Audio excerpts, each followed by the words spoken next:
Haleluya, haleluya. Icyumweru cyiza kuri mwese turi kumwe abatureba kuri channel cyangwa kuri Facebook. Tubahaye ikaze mu materaniro y'uyu munsi ku cyumweru muri uku kwezi kwa kabiri, aho Imana iri gukora natwe imirimo ikomeye kandi y'agaciro ku buzima bwa benshi. Ndizerana nawe ko hari byinshi bigiye guhinduka mu mibereho ya buri munsi, mu buzima bwa buri munsi, ni wizera kandi ukamenya neza ibanga ryo kuba mu Mana. Reka rero dusenge kugira ngo iri jambo rigire umumaro udasanzwe ku buzima bwanjye n'ubwawe n'abandi bose batuye isi, cyane cyane ko dukeneye amahoro, ko Imana yadukurira iki cyago ndetse n'ibindi byose bitugose.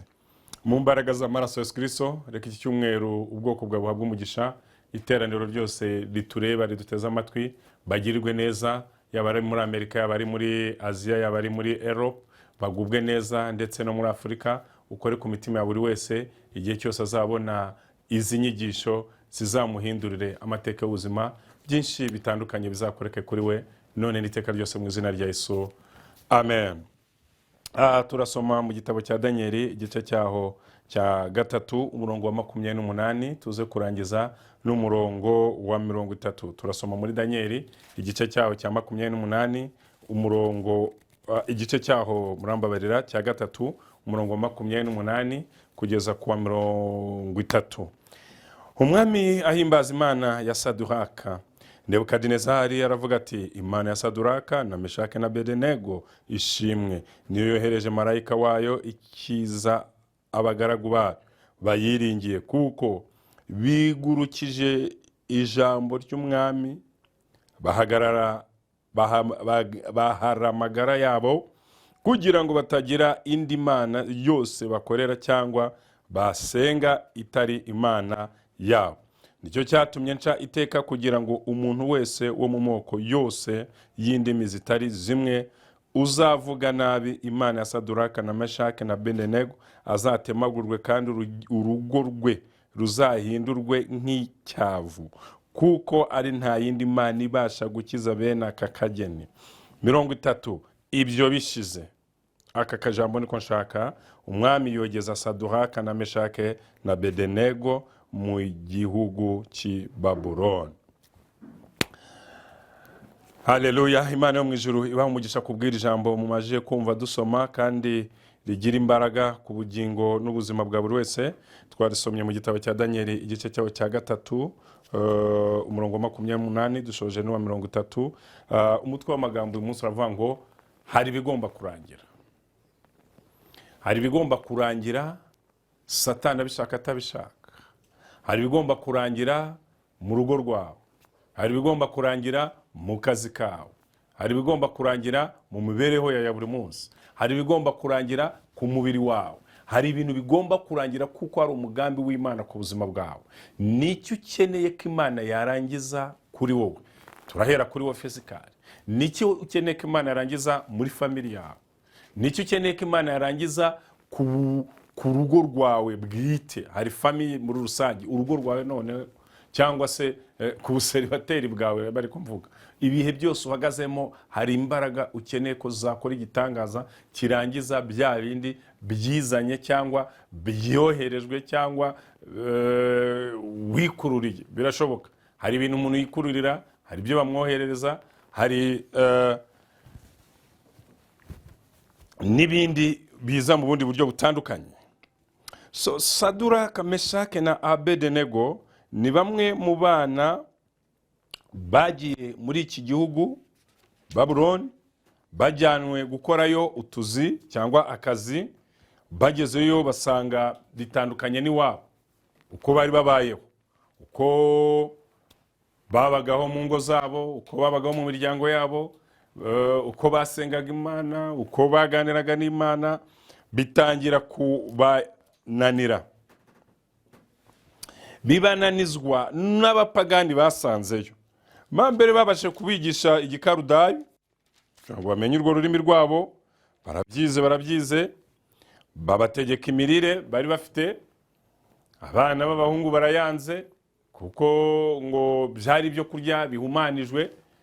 Urabizi hanze aha hari imikorere itandukanye abantu benshi batavuga. hari ibyo bita ngo ni umuco wa kinyarwanda guterekera, ariko simba ari n'umuco, kuraguza, kubandwa, ibintu nk'ibyo ngibyo bidagifite agaciro, bidafite n'icyo bimaze. Ugasanga abantu babigize inzira y'ubuzima, babayeho kuri conditions utamenya. Ubu hanze hari abantu badashobora kurya ibyo kurya nk'inyama batarabanza kuzereka ibyo bigirwamana. Hari ababanza kugira icyo banywa babanje kwerekera ibyo bigirwamana. Ayo ni amakuru tugenda tubona cyangwa twakira mu gihe cya deliverance. So ugasanga abantu benshi rero barahura n'ibintu bitandukanye mu nzego zitandukanye, mu buryo butandukanye, kandi kubera ubujiji cyangwa kubera iterabwoba, kubera biba bishingiye mu miryango n'ahandi hatandukanye. Ngira ngo batarakuraho za nyakatsi, wasangaga abantu bafite igipangu cyiza, bafite inyubako nziza, aho ugasanga hari akantu kari aho ngaho n'imbaraga karugu n'imbaraga ki kubakisha utuntu tw'utwatsi, yarashyizemo ibintu by'ibintagazi umuntu atamenya, ngo iyo ni Imana imurinze. Ntabwo Imana yubakirwa gutyo. Abazi Imana yabo muzi uburyo bubakira Imana mu by'ukuri.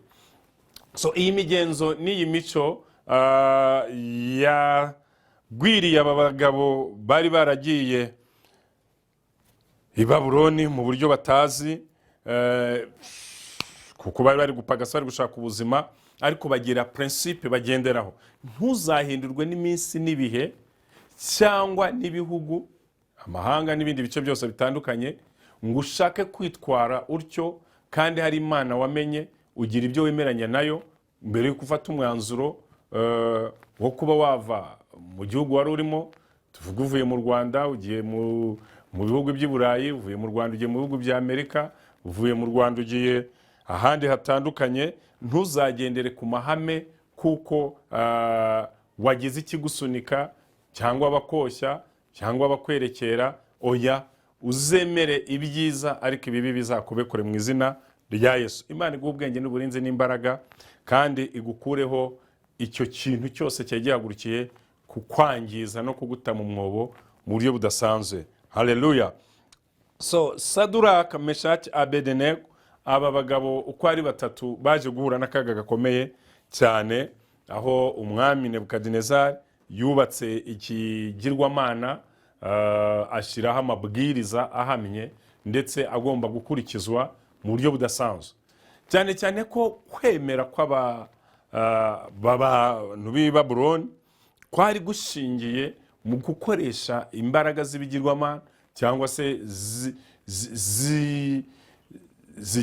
ziguterekera z'imigenzo yabo. Aba bagabo rero kuko bari bazi Imana, barasobanukiwe, batangira kubyirinda ndetse no kubihunga mu buryo butandukanye. Biza kumenyekana ibwami ko banze kurya inyama ziterekejwe. Iki ikirego kinakomeye, ariko barabwira ati rero twebwe muduhe ibyo kurya bitagoranye, biriraga umutsima n'ibishyimbo. Barongera bati noneho muzaze murebe uko tuzaba tumeze.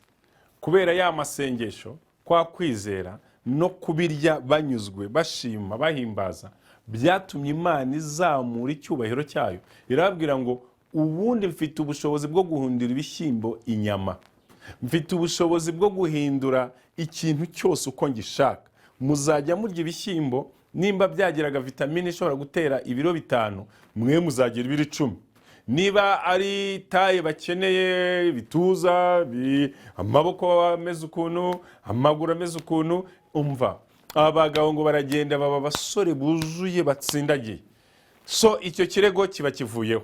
Ibyo bakurega nibibi binyoma bikaba bishingiye ku busa bw'ibitekerezo by'imigambi mibisha y'ubugome, ntabwo bizagushobora, kuko umugambi w'Imana nta cyukoma mu nkokora, kandi y'Imana igambiriye irasohoza. Reka gusohora kw'Imana no gusohoza kwayo gushingiye ku cyo ishaka gukora, ikwagure mu bumana no mu butsinzi, bwa bumenyi, bwa buhanga, za mbaraga, rya jambo, bisenye bya bihome byose umwanzi yubatse ku buzima bwawe, nibirangiza bihinduke ubusa. Ndavuga ngo imigambi yawe ntizahama, ntizanagushobora, kuko urinzwe n'Uwiteka Imana mu izina rya Yesu Kristo wa Nazareti. Amen. Ibyo biba bivuyeho. Nebukadinezari none hateramo n'ikigirwamana. Ikigirwamana umuzi tuzavuza amakondera mukacyumva, aho muzaba muri hose muzubabare, musuze mukihe agaciro, kuko nicya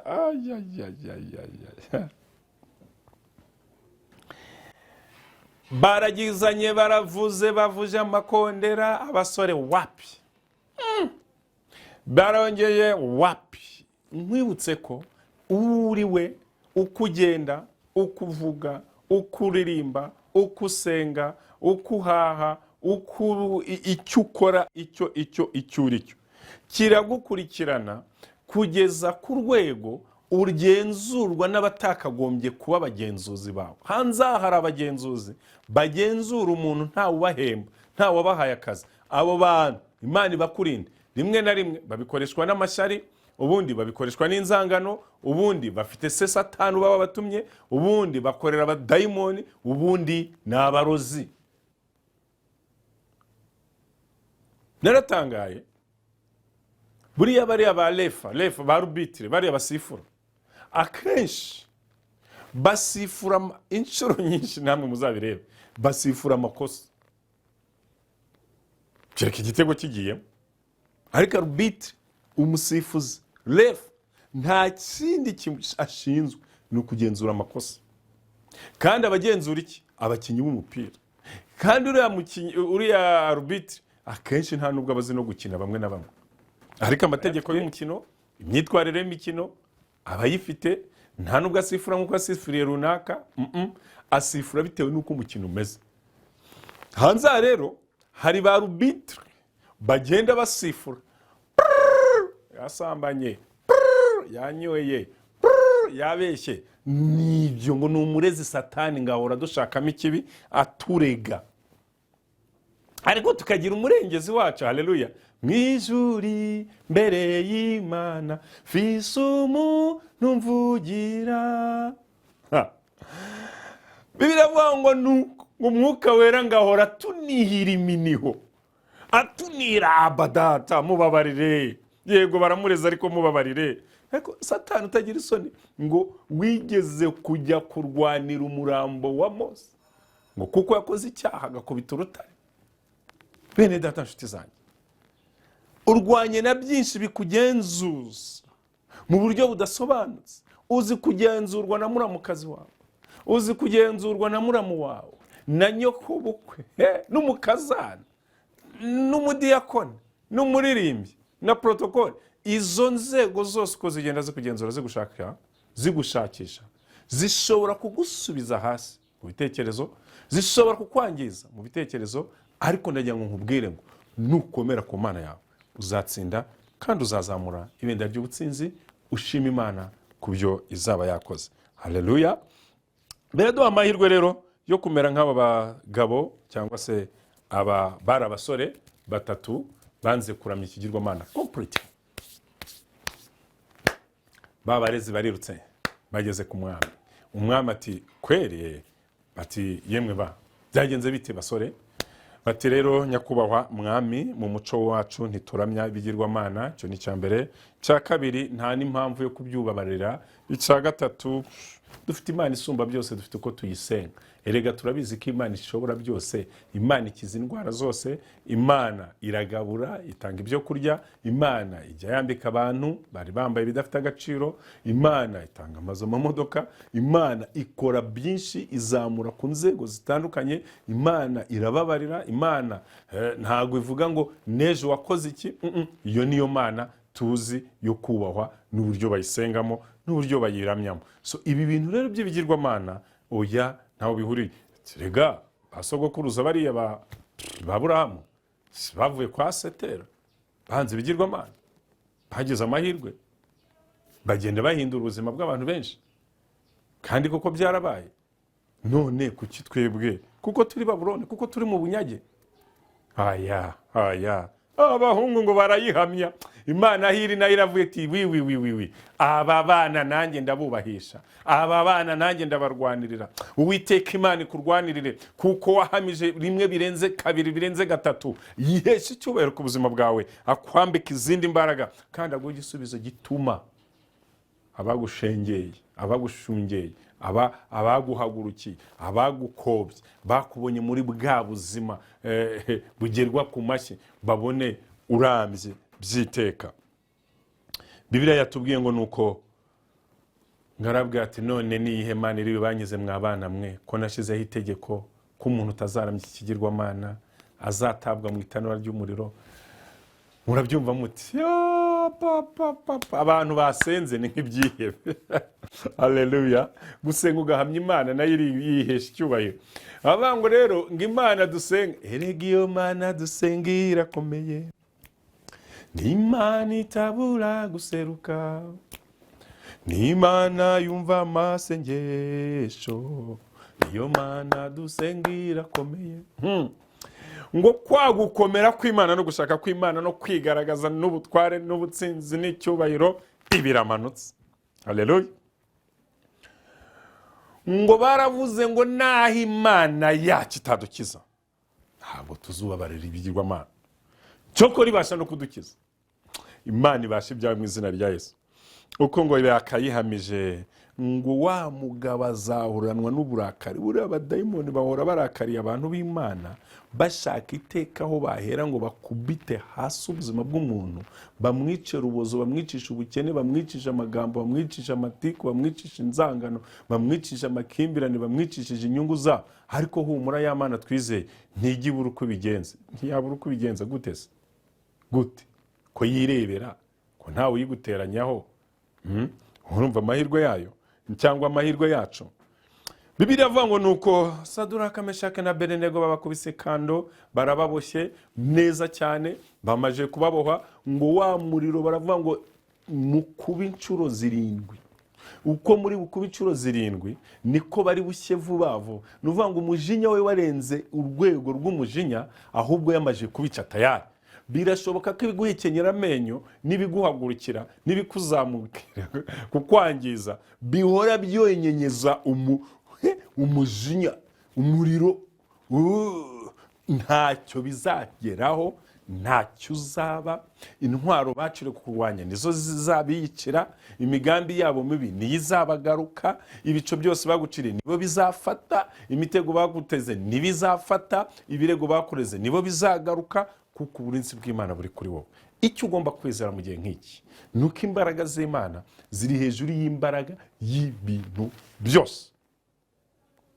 Nta exception kandi baho. Y'Imana ije gukora ibije gukora. Kuba wayihamije uri mu ruhande rwayo. Amen. Kandi namba waranacitse n'intege zo guhamya imbaraga z'Imana, wihane ku mutima wawe, wihane mu bitekerezo byawe, utangiye urugendo rushya rwo kurema amateka arambye y'ubuzima bwawe. Birashoboka, haracyari ibyiringiro. Bibiliya iravuga ngo nuko babasore babataye mu muriro, ngo abari bafashe abo basore babata mu muriro, ngo barazunguje uko bagatereyemo kubera gutinya ibirimi by'umuriro, ngo bya birimi by'umuriro bikurura ba basore. Nimba bari 4 bagiye bafashe umuntu umwe, tuvuge bari abasore 3 gukuba 4 n'abantu 12, ngo barazunguje mu gutereramo bose bajya mu muriro, bajyanamo n'abagabo baboshye Saduraka, Meshaki na Abedenego. Babagabo baboshye ingoyi zikuyeho ako kanya, ngo batangira gutembera mu muriro. Babandi bateruye aba basore ngo babajugunye mu muriro, bahiye mbere y'abagombaga gushya. Bivuze iki? Ntabwo Satani n'abambari be baribo badayimoni cyangwa abakozi be aribo babandi tuzi nk'abarozi cyangwa abagizi ba nabi bazashobora kugutwika, kuko imiriro bohereza mu mahembe, mu bitega, mu manyabingi, mu batwezi, mu barangi, mu marozi, mu bitongerano, mu bihuherano, ntibizagushobora cyokora bizagutinzaho gatoya kuko uzabanza kwisobanura, ariko nyuma yabyo uzabona indishyi yo guhamya Imana neza. Haleluya. Nari ndumva ngo ntabwo bizagushobora, ibirimi by'umuriro nibo bizatwika kandi ubyumva ubireba. Bibiliya avuga ngo hashize akanya Imana itera umupagani kwerekwa, aho baboneye usuzuguriwe bazahabona uhubahiwe, aho baboneye utabwa bazahabona uzamuka, aho baboneye nta gaciro ufite bazabona ufite agaciro. Haleluya. Bibiliya avuga ngo nuko ngarebye mu muriro ngarareba neza ngavuga ariko se twatayemo abantu bangahe? Batatu. None ko mbona uwa kane ati kandi arasa n'umwana w'intama w'Imana, arasa n'umwana w'Imana nisumba byose. None se ko Yesu atari yakavutse, uyu Nebukadinezari yabyiriwe n'iki ko uwa kane ari umwana w'intama w'Imana cyangwa ari Kristo Yesu? Bivuga ngo y'Imana ikoze igitangaza, n'abapagani barerekwa, n'abapagani batanga ubuhamya, n'abapagani bamenya ko Imana isumba byose. Hari ibyaha bigiye kujya byitangira publicité bitewe n'uko witwaye n'ibyo wagaragaje. Guhamya Imana bituma uhabwa publicité, nta televiziyo bigizemo uruhare, nta channel yari yose ya YouTube bigizemo uruhare, ahubwo umugambi w'Imana ugasohora mu cyo ishaka kwihesherezaho icyubahiro. Bibiliya tubwira ngo nuko ngaraza ngaravuga ngo yemwe mwa, yabatayemo avuga ngo mwatugabo mwe niye Imana iri bunkize, none babaye mwa banyakubahwa, mwa yemwe ba Saduraka, Imana yanyu yabakijije. Bajya bemera ngo ngaho nimuvemo, bavamo. Ngo bageze ngo abajyanama b'umwana ntibemera, ngo bajya kwinukiriza ngo bumve ko ngo hari umwotsi, nta mwotsi, barebe ngo n'umusatsi kutahiye. Ntibemera. Ntibemera ko inzu ari yawe, ntibemera ko imodoka ari yawe, ntibemera ko ari wowe mujya amahanga, ntibemera ko ari wowe wabyara, ntibemera ko ari wowe washaka, ntibemera ko ari wowe wakorera Mateus, China, Kore n'ahandi hose hafite agaciro bajya kurangura. Why? Kuko babona ko ibyiza atari we bikwiriye, kuko babona ko atari we Imana yatabara. Ni wowe ugiye gutabarwa mu izina rya Yesu. Haleluya. Izera Imana, izera imbaraga z'Imana. Birashoboka ko hari ibigomba kurangira. Reka nkubwire mwene data, Bibiliya yatubwiye ngo ibyo bisize, hari ibintu nyuzemo bikomeye cyane byagukomereye mu buzima, mu mibereho, ariko bigiye kurangira. Ibyo bishize ugenda ubyare, ibyo bishize ugenda urya ukubwe neza, ibyo bishize ugenda uture heza, ibyo bishize ugenda ubeho neza, ibyo bishize ushaka ushakwe, ibyo bishize ubona akazi, ibyo bishize ndavuga bya bindi bibi byose bya bikuriho, winjire mu byiza mu izina rya Yesu Kristo wa Nazareti. Amen. Birashoboka ko umaze igihe mu bintu bikomeye byatumye unamuka ndetse wumva n'iby'agakiza urabihaza. Ni ukuri umuntu, cyangwa warwanyijwe n'ibinyamaboko, uri umuntu, cyangwa wahuye n'ibindi byose bituma usubira hasi kubera icyorezo cya COVID-19, kubera kutajya mu nsengero, kubera kutabona ubutabazi mu buryo butandukanye, ariko haracyari ibyiringiro nshuti yanjye mwene data. Nyemera uvuge ngo Mwami Yesu, menye ko Imana y'abatubanjirije ntuhinduka, uhindurwa n'iminsi n'ibihe, imbabazi zawe nizimbeho, maze ungirire neza. Rengera ubugingo bwanjye, unyandike mu gitabo cy'ubugingo, ko Satani washaka kundimbura atsinzwe. Mbaye wo kwizerwa, nje kuguhamya byiteka mu izina rya Yesu. Amen. Birashoboka rero nawe ko ukeneye izindi mbaraga zo guhamya imbaraga z'Imana n'ubutwazi bw'Imana, ukaba udasanzwe mu bwami bwa Data, uhagaze mu gikundiro n'uburinzi, kuko Imana yacu ari inyamaboko. Nyemerera nawe aho uri ufate ku mutima wavuye ngo Mwami Imana isumba byose, uyu mutima wanjye uhe gukomera kandi uhe imbaraga, ushyiremo iby'ubugingo, ubwenge bwanjye uhe gutekereza neza, amaguru yanjye uyahe kujya mu by'umumaro, ibiganza byanjye ubahe kwakira no gutanga iby'agaciro, kandi uhereye umunsi ume kuguhamya neza. menye kukuvuga, menye kugukorera, menye kugendera muri wowe, nitondera amategeko yawe, nanjye undinde, ugire ibyo urangiza ku buzima bwanjye, urangize bya byago, urangize ya makuba, urangize ya marira, urangize ka gahinda, urangize bwa bugumba, urangize bwa bukene, urangize cya gisuzuguriro, urangize za ndwara. Nakira ibitangaza byawe kuko ndi umwana wawe wo kwizerwa. Bibe bityo mu izina rya Yesu, amen. Reka mbabwire ngo Uwiteka Imana abagire neza, mugire icyumweru cyiza, kandi Imana ibane namwe. Turi kumwe kuri wa gatatu aho turi muri Deliverance, kuwa gatanu Vendredi Miracle, kuwa gatandatu kuri BTN nyuma y'amakuru mu Kinyarwanda, ku cyumweru amateraniro atangira saa 5. Mugubwe neza kandi mugire icyumweru cyiza. Bye, shalom.